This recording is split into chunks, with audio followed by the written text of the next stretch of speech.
کہ جو آج ہمارے سماج میں ہے وہ یہ تھا کہ جو جاگیردار تھے، جاگیرداروں کے خلاف جو مظاہرین تھے، انہوں نے جب انقلاب لایا تو وہ سوسائٹی جو تھی وہ ٹرانسفارم ہو کے کیپٹلزم میں چلی گئی.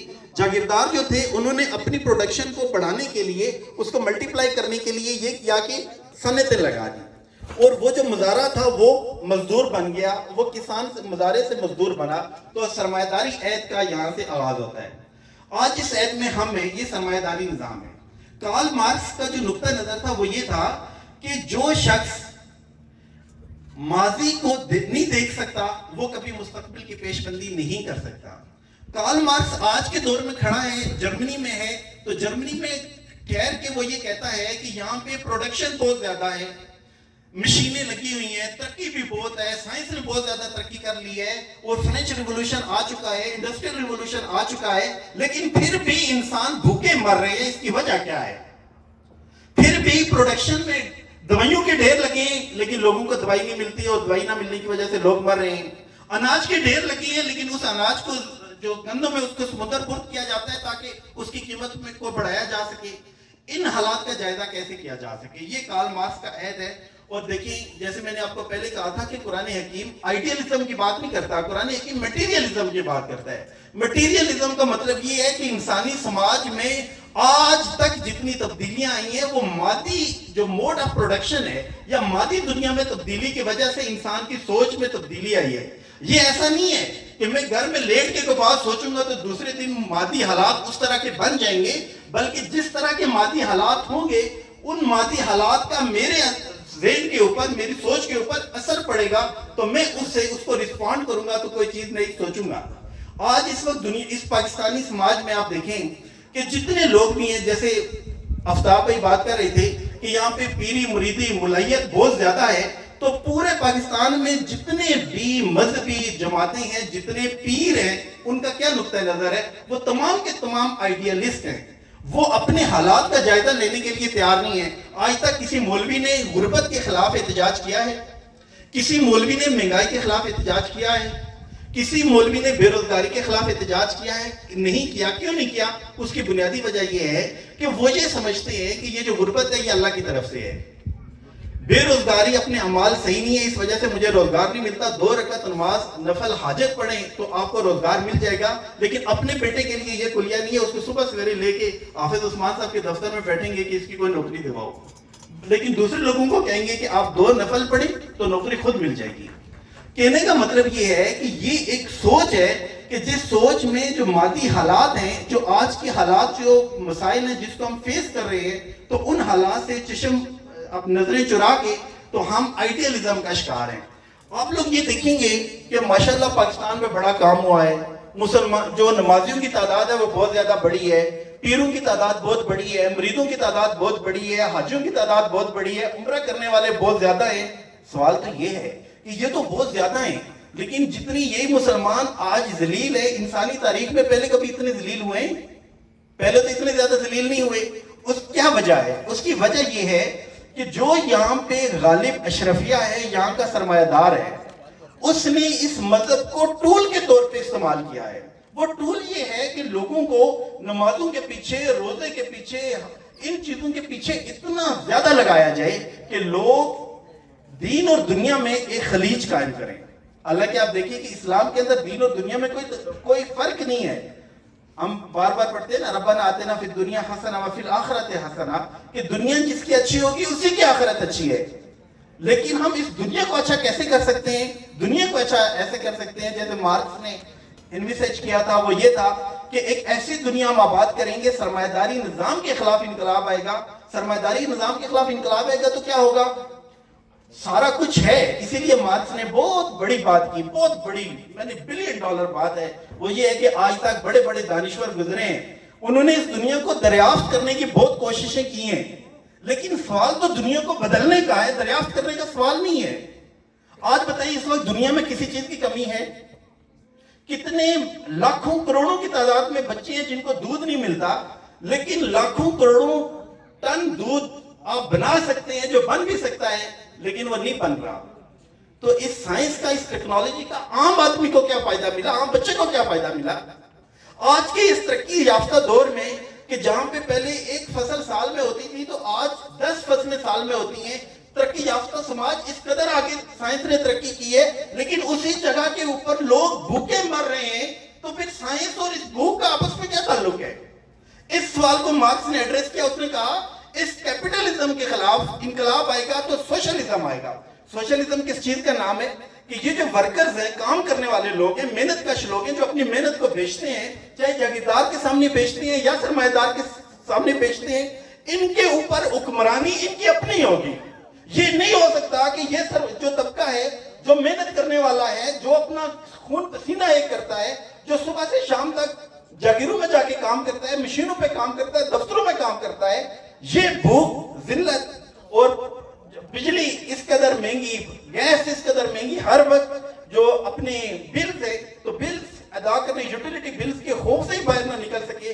تو اس کا حل کیا ہے؟ اس کا صرف اور صرف ایک حل ہے, وہ یہ ہے کہ جو اکثریتی طبقہ ہے اس کے اوپر حکمرانی کا حق اقلیت کو کیسے ہو سکتا ہے؟ چند سو سرمایہ دار, چند سو جاگیردار ہیں, چند سو جرنیل ہیں, تو وہ مل کے 24 کروڑ عوام کے اوپر حکمرانی کیسے کر سکتے ہیں؟ یہ تو غیر منطقی بات ہے, یہ تو غیر سائنسی بات ہے. سائنسی بات یہ ہے کہ اس عوام کے اوپر اگر حکمرانی کوئی کرے گا تو وہ عوام خود کرے گی, جس کو کارل مارکس نے کہا کہ بورژوازی کے خلاف انقلاب آئے گا اور ڈکٹیٹرشپ آف دا پرولٹیریٹ قائم ہوگی.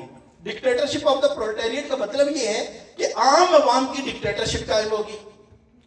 جب بات کریں گے عام عوام کی ڈکٹیٹرشپ کی تو ماشاءاللہ سرمایہ داروں نے بڑے بڑے دانشور رکھے ہوئے ہیں, وہ کہتے ہیں اچھا تو یہ غریبوں کی ڈکٹیٹرشپ, وہ ان کے ذہن میں ایوب خان اور ضیاء اللہ کی ڈکٹیٹرشپ آتی ہے.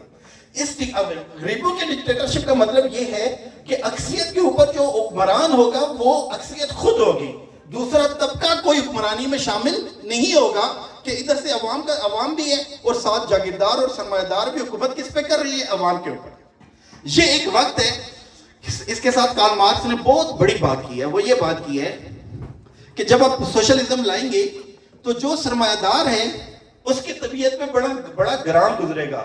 او ہو میں تو بڑے اس چیز کا مالک تھا, اس چیز کا مالک تھا. لیکن جب سوشلسٹ سماج قائم ہوگا تو کارل مارکس نے لکھا ہے کہ وہی سرمایہ دار کہ جو اس سوشلزم کے خلاف بغاوت کرتا تھا, لوگوں کو اکساتا تھا, وہ خود اس سوشلسٹ سماج کو کہے گا کہ یہ سماج اس سماج سے کروڑ درجے بہتر ہے جو میں نے بنایا تھا. کہ جہاں پہ میں اور پروفیسر صاحب بیٹھ کے گپے لگا رہے ہیں اور سامنے لوگ بھوک کی وجہ سے رو رہے ہیں, تو کیا اس روتے ہوئے جو لوگ ہیں ان کی چیخوں کا, ان کی جو رونا دھونا ہے, ان کا ہماری طبیعت کے اوپر اثر نہیں ہوگا؟ ہوگا. تو میرے پاس 10 گاڑیاں نہ ہوں, ایک گاڑی کافی ہے, لیکن میں دیکھوں گا اپنے سماج کو آس پاس ہر جگہ پہ خوشحالی ہے, ہر بندے کو روزگار ملا ہوا ہے, ہر بندے کو بجلی مفت ہے, ہر بندے کو گیس مفت ہے, سب کچھ اس کو مفت دیا ہوا ہے. جو ٹیکس ہے وہ عوام کی یوٹیلیٹیز, تعلیم پورا کرنے کے لیے لگ رہا ہے. تو ہر بندہ کہے گا, سرمایہ دار خود کہے گا کہ یہ سماج اس سماج سے لاکھ درجے بہتر ہے. جب وہ یہ کہے گا, آخری بات, پھر ریاست کی ضرورت نہیں ہے, اوپر اس کو چابک لگانے کی یا گن لگانے کی ضرورت نہیں ہے. انسان خود سے اپنی سماج کا جو راستہ ہے وہ خود اس کا تعین کرے گا, جس کو وہ کہتا ہے کمیونزم. اور میں آخری بات یہ کروں گا کہ جو سوشلزم اور کمیونزم میں فرق کیا ہے, کہ سوشلزم میں کہا جاتا ہے کہ from each according to his ability to each according to his work. یہ سوشلزم ہے کہ ہر بندے سے اس کی صلاحیت کے مطابق کام لیا جائے گا اور اس کے کام کے مطابق اس کو معاوضہ دیا جائے گا. لیکن ایسا سماج وہ کب قائم ہوگا؟ جب میں یہ چاہوں گا کہ مجھے 10,000 کی ضرورت نہیں ہے, میرا گزارا 2,000 میں چل سکتا ہے. یہ وہ سماج ہے جو نبی کریم صلی اللہ علیہ وسلم اور ان کے صحابہ نے قائم کیا تھا. جب ایک شخص, اس کو پیاس لگی ہے, اس کو پانی دیا جا رہا ہے, وہ کہہ رہا ہے کہ مجھے پانی نہ دو, یہ جو میرا ساتھی ہے, میرا دوست ہے, اس کو پانی دو. یہ وہ سماج ہے جس کو کہتے ہیں کمیونسٹ سماج. کمیونسٹ سماج یہ ہے کہ ایک انسان اگر قانون پہ عمل درآمد کرتا ہے تو وہ پولیس والے کے ڈر سے نہیں کرتا, بلکہ اپنی اخلاقیات کی وجہ سے, اپنے مینرز کی وجہ سے اس کے اوپر عمل درآمد کرتا ہے. اگر دوسرے کا خیال رکھتا ہے تو کسی ڈر کی وجہ سے نہیں رکھتا, بلکہ وہ کہتا ہے کہ یہ شخص اور میں ہم بالکل برابر ہیں اور یہ میرا بھائی ہے. جس طرح سے اپنے گھر میں بھائی کا خیال رکھتا ہوں اسی طرح سے میں سماج کے ہر شخص کا خیال رکھوں گا. یہ کمیونسٹ سماج ہے. اور جو پروفیسر صاحب نے مجھے موضوع دیا تھا وہ یہی تھا کہ جو تاریخ ہے, تاریخ کس چیز کا نام ہے اور تاریخی ارتقا کیسے ہوا. ایک 30 سیکنڈ میں ایک آخری بات کہوں گا, وہ یہ ہے کہ یہ تاریخ میں جتنی میں نے آپ کو کہا کہ تبدیلی آئی ہے, یہ تبدیلی کس کی وجہ سے آئی ہے؟ یہ مینز آف پروڈکشن کی تبدیلی کی وجہ سے پوری تاریخ کا دائرہ بدلا ہے. تو مینز آف پروڈکشن میں یعنی کہ جو وسائل پیداواری دولت ہے اس میں جو تبدیلی آئی ہے وہ کس کی وجہ سے آئی ہے؟ وہ سرمایہ دار جاگیردار کی وجہ سے آئی ہے؟ بالکل بھی نہیں. وہ تو محنت کش کی وجہ سے آئی ہے. وہ تو لیبارٹری میں کام کرنے والے کے بندے کی وجہ سے آئی ہے. وہ تو جو صنعت میں کام کرنے والا مزدور ہے اس کی وجہ سے آئی ہے. وہ تو سائنسدان کی وجہ سے آئی ہے. تو یہ جتنی تبدیلی بھی آئی ہے یہ اگر محنت کش اور کسان کی وجہ سے آئی ہے تو تاریخ کس چیز کا نام ہونا چاہیے؟ انہی محنت کشوں اور انہی سائنسدانوں, انہی استادوں, انہی کلرکوں اور محنت کش لوگوں کا نام ہونا چاہیے تاریخ. لیکن بدقسمتی ہے جتنی تاریخ پہ لکھی گئی ہے وہ بادشاہوں کے قصے, بادشاہوں کی کہانیاں, بادشاہوں کے قصیدے, شہزادوں کے قصے, اسے کہا جاتا ہے کہ یہ تاریخ ہے. یہ تاریخ کا برجوازی تصور ہے. بادشاہوں اور طاقتوروں کے قصے کہانیاں لوگوں کو سنانا. اور تاریخ کا صحیح تصور یہ ہے کہ سماج میں پیدا کرنے والے, پیداوار جو اگانے والے لوگ ہیں, جو محنت کش ہیں, جو کسان ہیں, جو مزدور ہیں, ان کی تاریخ کہ وہ کن کن حالات سے گزرے ہیں اور ان کو آج کس طرح کے مسائل کا سامنا ہے. جب تک ان کے مسائل حل نہیں ہوں گے اس وقت تک تاریخ کا پہیہ آگے نہیں بڑھے گا. شکریہ.